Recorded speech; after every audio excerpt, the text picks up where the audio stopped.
نہایت واجب الاحترام عزت مآب حضرت علامہ مولانا قاری عمران جاوید صاحب امام و خطیب جامع مسجد حاضہ اور دیگر معزز و محتشم مہمانان گرامی قدر اور معزز سامعین کرام، رب تعالیٰ کا بے پایاں لطف و کرم ہے کہ جس کی توفیق خاص ہے اور امام الانبیاء آقا علیہ الصلوۃ والسلام کی نظر عنایت سے آج ہم اس عظیم الشان محفل پاک میں شریک ہوئے۔ رب تعالیٰ کے حضور دعا ہے کہ ہمارے بزرگ جو حج کے لیے تشریف لے جا رہے ہیں، اللہ رب العزت ان کے مبارک سفر کو اور مبارک کرے اور اس سفر کو اپنی بارگاہ میں قبول و منظور فرمائے۔ چونکہ وقت بہت تھوڑا ہے تو چند باتیں گوش گزار کرنا چاہوں گا۔ یاد رکھیے گا، اللہ رب العزت کی جو عبادت ہے وہ عملی طور پہ کسی نہ کسی اللہ کے برگزیدہ بندے کی سنت ہے۔ جو اللہ کی عبادت ہے وہ حقیقت میں اس کے کسی برگزیدہ بندے کی سنت ہوتی ہے۔ اب نماز ہے، عبادت ہے۔ اب جو فجر کی نماز ہے، حقیقت میں جب آدم علیہ السلام کی توبہ قبول ہوئی نا تو انہوں نے شکرانے کے 2 نفل پڑھے، اللہ کو ادا پسند آئی، ہمارے لیے نماز فجر بن گئی۔ اب ہم جب فجر پڑھتے ہیں تو حقیقت میں یہ آدم علیہ السلام کی یاد ہے۔ ہر فجر یہ آدم علیہ السلام کی وہ جو 2 نفل انہیں پڑھے ان کی یاد ہے، لیکن عبادت کس کی ہے؟ اللہ کی۔ نماز ظہر ہے، حضرت ابراہیم علیہ السلام جب قربانی اللہ کے حضور قبول ہوئی نا تو 4 رکعت شکرانے کے نفل آپ نے پڑھے، اللہ کو ادا پسند آئی، ہمارے لیے نماز ظہر بن گئی۔ اسی طرح نماز عصر ہے، حضرت عزیر علیہ السلام 100 سال کے بعد اٹھے، شکرانے میں 4 نفل پڑھے، ہماری نماز عصر بن گئی۔ اور اسی طرح حضرت ایوب علیہ السلام آپ نماز مغرب کے وقت یعنی مغرب کے وقت آپ نے 4 کی نیت کی، لیکن آپ کمزور تھے، 3 پہ ہی بیٹھ گئے، 4 نہ پڑھ سکے، 3 پہ ہی بیٹھ گئے، 3 پہ ہی سلام پھیر دیا۔ اللہ نے ان تینوں کو ہی ہمارے لیے نماز مغرب بنا دی۔ عشاء کسی نے نہیں پڑھی تھی، مصطفیٰ کریم نے پڑھ دی، میرے آقا نے پڑھی۔ وہ 4 نفل میرے آقا نے پڑھے، ہمارے لیے نماز عشاء بن گئی۔ اب 5 نمازیں ہیں، عبادت خدا کی ہے، حقیقت میں سنت انبیاء۔ اور عبادت کیا ہوتی ہے؟ عبادت کی تعریف کیا ہے؟ عبادت کی تعریف یہ ہے کہ انتہا درجے کی تعظیم، انتہا درجے کی تعظیم، تعظیم کی آخری حد، تعظیم کی آخری حد، اس حد میں جا کے عبادت بنتی ہے۔ کیا مراد؟ اللہ فرماتا ہے میرے برگزیدہ بندوں کی ادائیں تعظیم کی آخری حد میں جا کے ادا کرو تو میری عبادت بن جائے۔ سبحان اللہ، تعظیم کی آخری حد میں جا کے، آخری حد میں اتنے ادب کے ساتھ، احترام کے ساتھ ان سنتوں کو دہراتے رہو، کھاتے میں میری عبادت لکھی جاتی ہے۔ اور یہ بات ذہن میں رکھیے گا، کوئی بھی عبادت ایسی کہ اس میں اگر تعظیم نہیں ہے نا تو وہ عبادت نہیں۔ تعظیم نہیں تو وہ عبادت نہیں۔ اب حج بھی یہی ہے، سارا حج وہ بھی اللہ کے برگزیدہ بندوں کی ادا ہے، اور معاملہ عام حالات سے برعکس ہے۔ جو ہی ہم حدود میں داخل ہونے لگتے ہیں، کہا کہ 2 چادریں پہن لو، سادہ سی 2 چادریں پہن لو، سر ننگا کر لو۔ عام حالت میں مسجد میں آؤ تو سر پہ ٹوپی رکھ کے آؤ، ڈھانپ کے آؤ۔ ادھر داخل ہونے لگے، کہا کہ بھئی صرف 2 چادریں سفید سادہ سی، اور دوسری کیا؟ میں سر پہ ٹوپی نہیں ہے، معاملہ بدل گیا ہے۔ مولا عام مسجدوں میں جائیں تو سر پہ ٹوپی ہونی چاہیے، ادھر تیرے سب سے بڑے گھر میں داخل ہو رہے ہیں اور ٹوپی اتروا رہا ہے۔ اللہ رب العزت نے فرمایا میرے ابراہیم اور اسماعیل جب کعبے کی تعمیر کر رہے تھے سر پہ ٹوپی نہیں تھی، سر پہ ٹوپی نہیں تھی، اس طرح لباس پہنا تھا۔ فرمایا کہ اب اسی طرح ہی آنا ہے جس طرح وہ تھے، تو میری عبادت بنے گی۔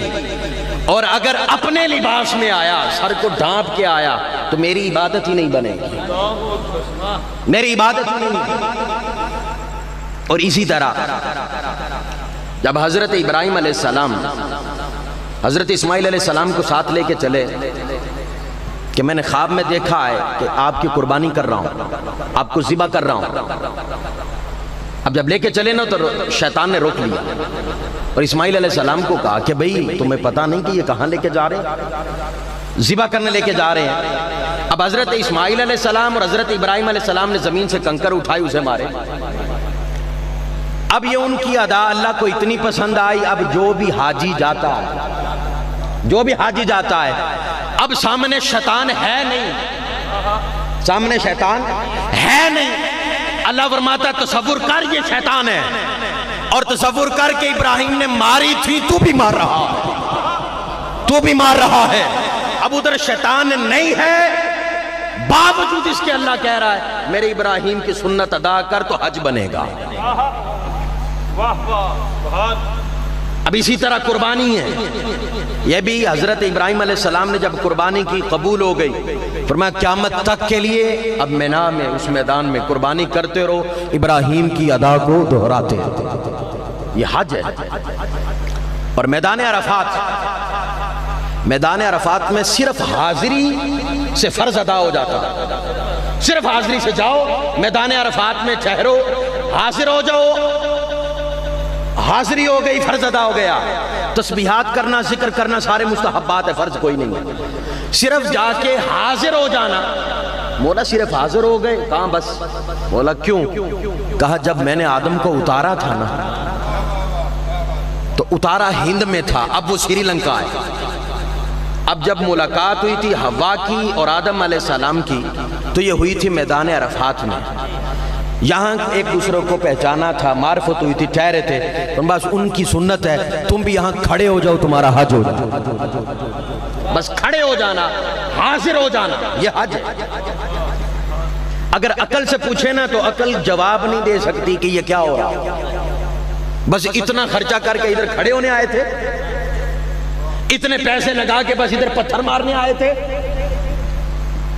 عقل تو جواب نہیں دے سکتی نا۔ عشق بولتا ہے ذرا پلٹ کے پیچھے دے، تمہیں پتہ نہیں ہے ادائیں کس کی ہیں، ادائیں کس کی ہیں۔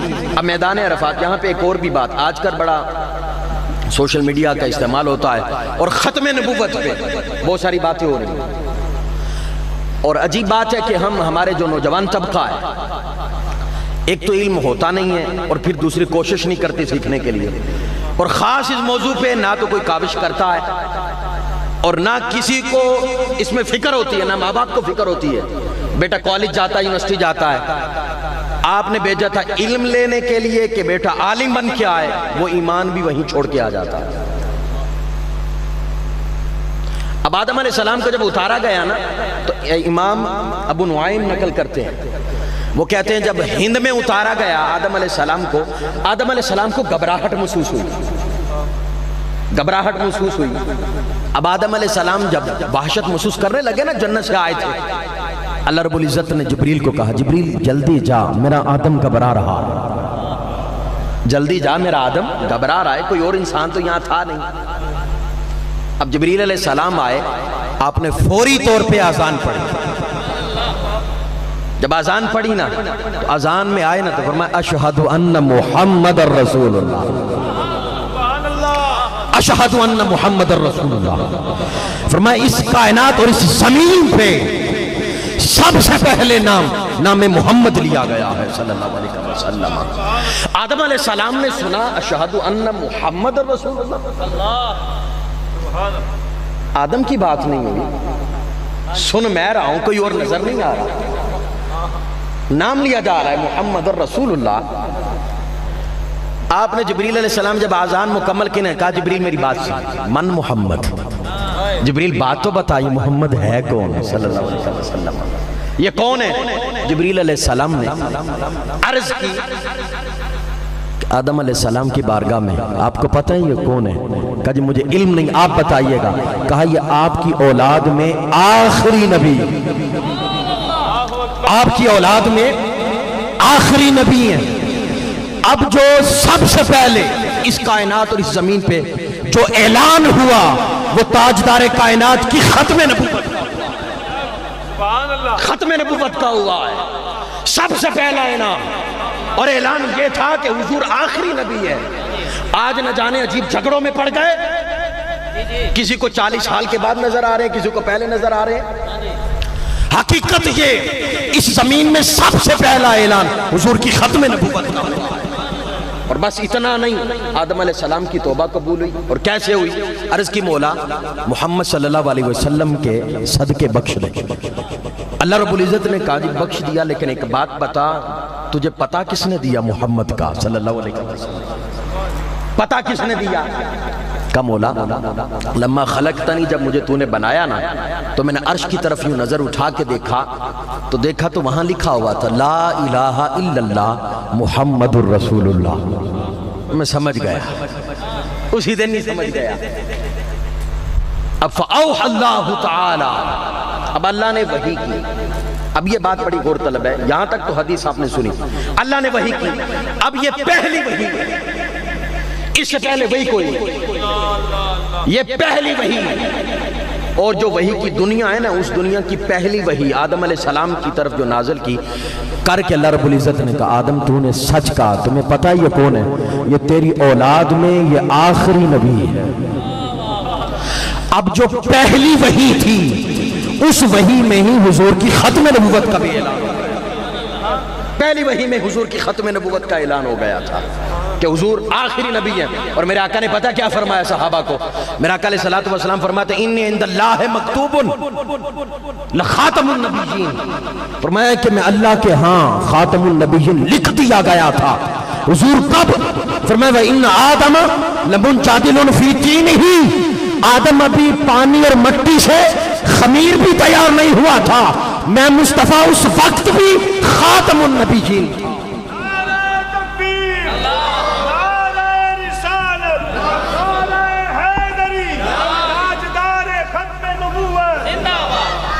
فرمایا صرف نبی نہیں، وہ الگ حدیث ہے، فرمایا کہ ابھی خمیر بھی نہیں تیار ہوا تھا، میں اس وقت ہی لکھا جا چکا تھا کہ یہ خاتم۔ اللہ اکبر۔ تو میدان عرفات میں پہچان ہوئی، اب وہاں حاضر ہوتے ہیں تو رکن ادا ہو جاتا ہے۔ اور اسی طرح ان الصفا والمروہ من شعائر اللہ، دو پہاڑیاں ہیں جی، بھاگنا ہے اور کچھ نہیں کرنا، بھاگنا ہے۔ مولا ان پہ بھاگیں، کیوں بھاگیں؟ کہا اس وجہ سے میری بندی بھاگی تھی یہاں۔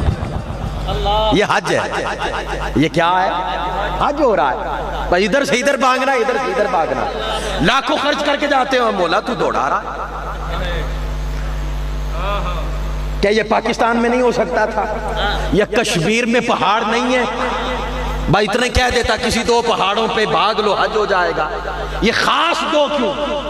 اور انہیں شاعر اللہ بھی تو نے بنا دیا، اپنی نشانی بھی بنا دیا، اس کی وجہ کیا؟ اور پھر صرف نشانی نہیں، فرمایا وَمَن يُعَظِّمْ شَعَائِرَ اللَّهِ فَإِنَّهَا مِن تَقْوَى الْقُلُوبِ، جو اللہ کی نشانیوں کی تعظیم کرتا ہے، اللہ رب العزت ان کے دلوں کو تقوی عطا کر دیتا. فرمایا کہ جو ان دو پہاڑوں کی تعظیم کرے، ادب کرے، احترام کرے، میں انہی کے دلوں کو صاف کرتا ہوں. مولا باقی پہاڑوں پہ بھاگنا، باقی کی تعظیم کیوں نہیں؟ فرمایا باقی جتنے پہاڑ ہیں ان کی نسبت نہیں، ان کی نسبت میری بندیاں سے، نسبت میری بندیاں ہاجرہ سے ہے، باقی پہاڑوں کی نسبت نہیں ہے.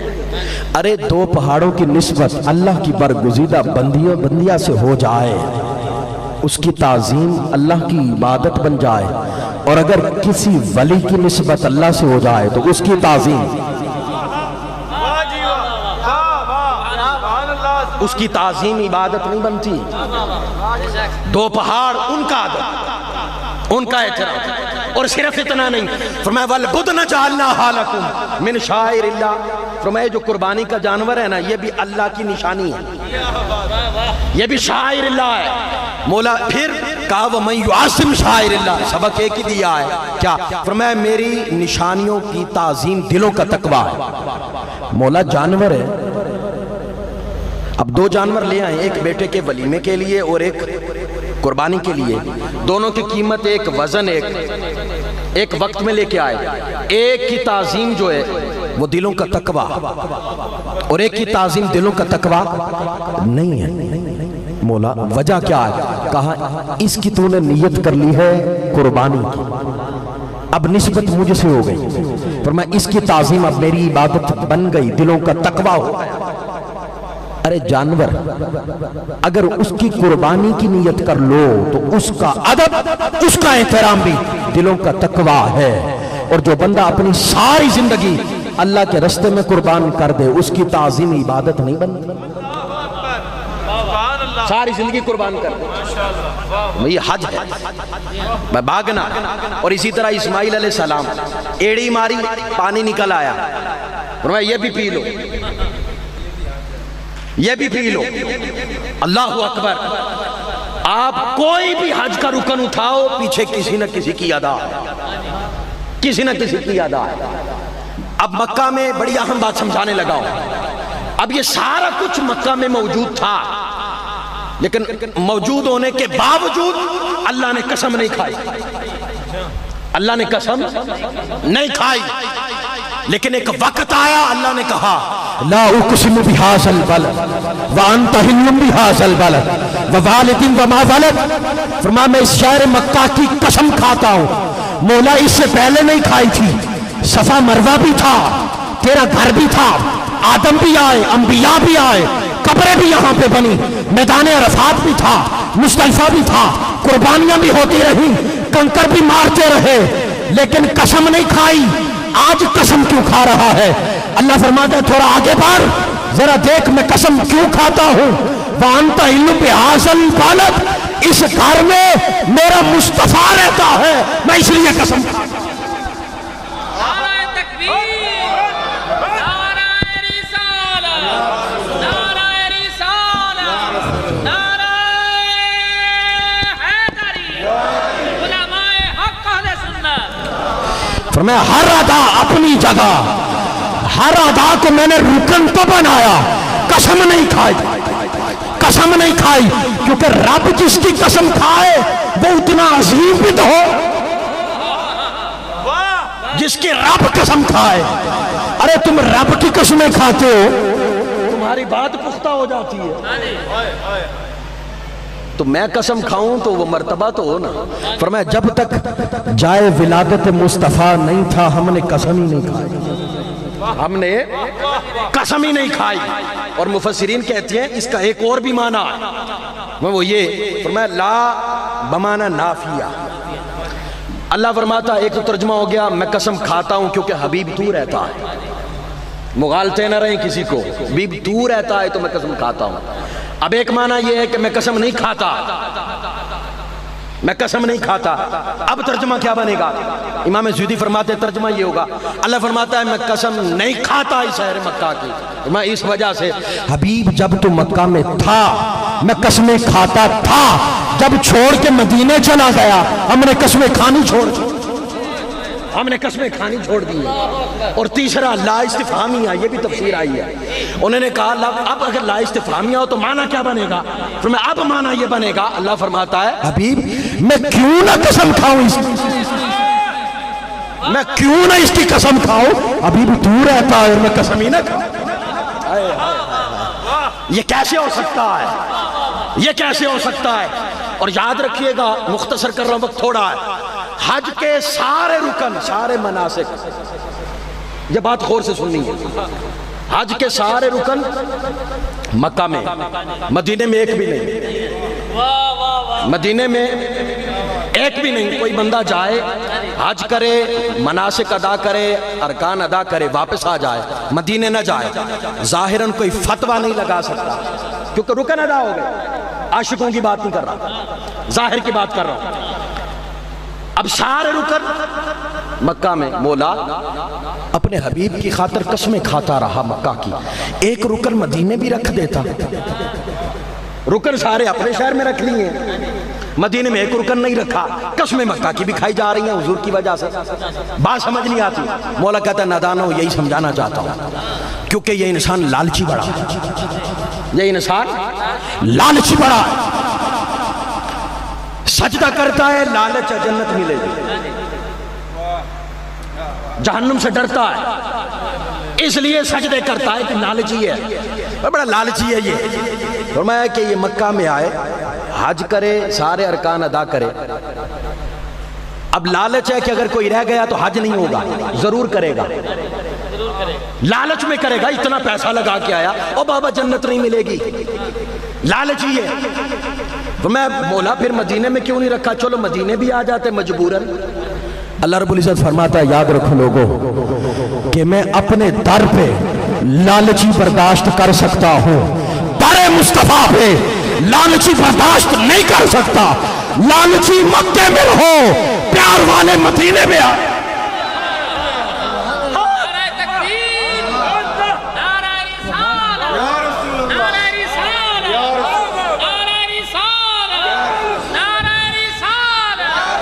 جنہیں ڈر ہے پیسہ ضائع ہونے کا، جنہیں ڈر ہے حج ضائع ہونے کا، جنہیں ڈر ہے جنت نہ ملے گی، مکہ سے پلٹ آؤ، لالچی مکے میں رہو، در مصطفیٰ پہ لالچی برداشت نہیں کروں گا کہ کوئی مجبوری سے آئے، آنا ہے تو محبت سے آنا ہے تو پیار سے آنا ہے، کیونکہ میں نے بھی تو کانٹ چھانٹ کرنی ہے، میں نے بھی تو کانٹ چھانٹ کرنی ہے۔ اور آپ کو پتا ہے بندہ مکے میں جائے نا، جو جا رہے ہیں جو گئے ہیں انہیں پتا ہے مکہ میں ایک جلال ہے، بندے کو اپنے گناہ یاد آ جاتی ہے، روتا ہے، تڑپتا ہے، سہارا تلاش کرتا ہے۔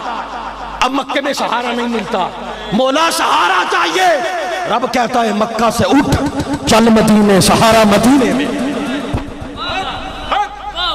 سہارا مدینے میں ہے۔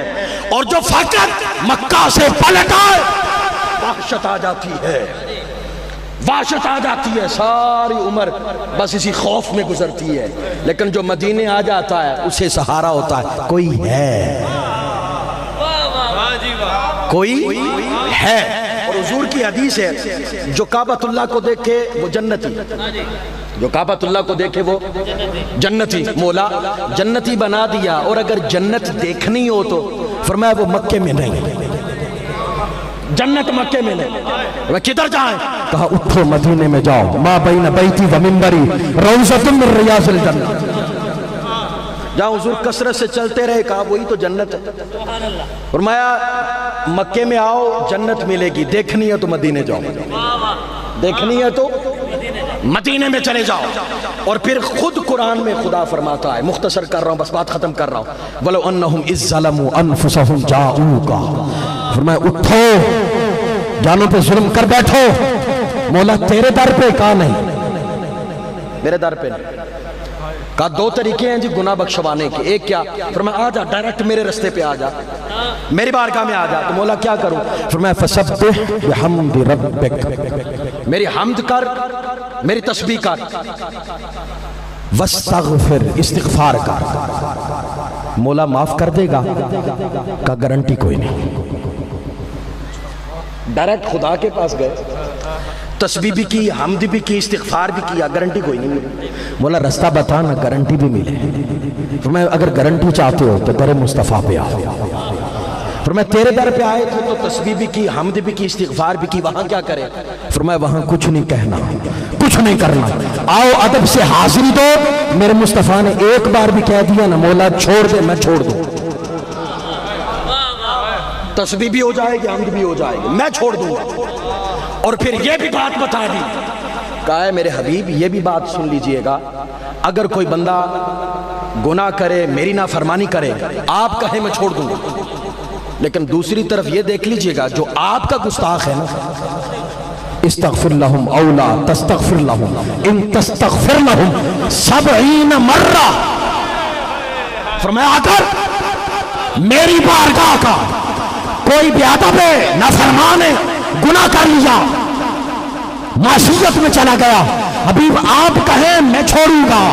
جو آپ کی بارگاہ کا گستاخ ہے حبیب، ایک بار نہیں، 2 بار نہیں، 3 بار نہیں، 4 بار نہیں، 5 بار نہیں، 70 مرہ، آپ 70 بار بھی کہے میں خدا اس بدبخت کو نہیں چھوڑوں، اس بدبخت کو نہیں چھوڑوں گا۔ آپ بھی کہیں تو، آپ بھی کہیں تو، جو میرا گستاخ ہو، جو میرا نافرمان ہو، آپ کہیں تو چھوڑ دیا، لیکن جو آپ کا گستاخ ہے ایک بار نہیں، آپ 70 بار بھی کہیں نا میں خدا نہیں چھوڑوں گا۔ مولا پاکستان میں معاف کرنے والا کون؟ اللہ۔ مکہ میں معاف کرنے والا کون؟ مدینے میں معاف کرنے والا اللہ۔ مولا ہر جگہ تو ہی معاف کرنے والا ہے، تم مدینے کا رستہ کیوں بتا رہا؟ معافی تو نہیں دینی ہے۔ اللہ رب العزت فرماتا ہے اس لیے تاکہ سب کو پتا چل جائے کہ میری بخشش میرے حبیب کے در کی خیرات بن کے تقسیم ہوتی۔ اللہ رب العزت کی حضور دعا ہے رب تعالیٰ صحیح معنوں میں حضور علیہ الصلوۃ والسلام کی محبت اور غلامی عطا کرے۔ وما علینا الا البلاغ۔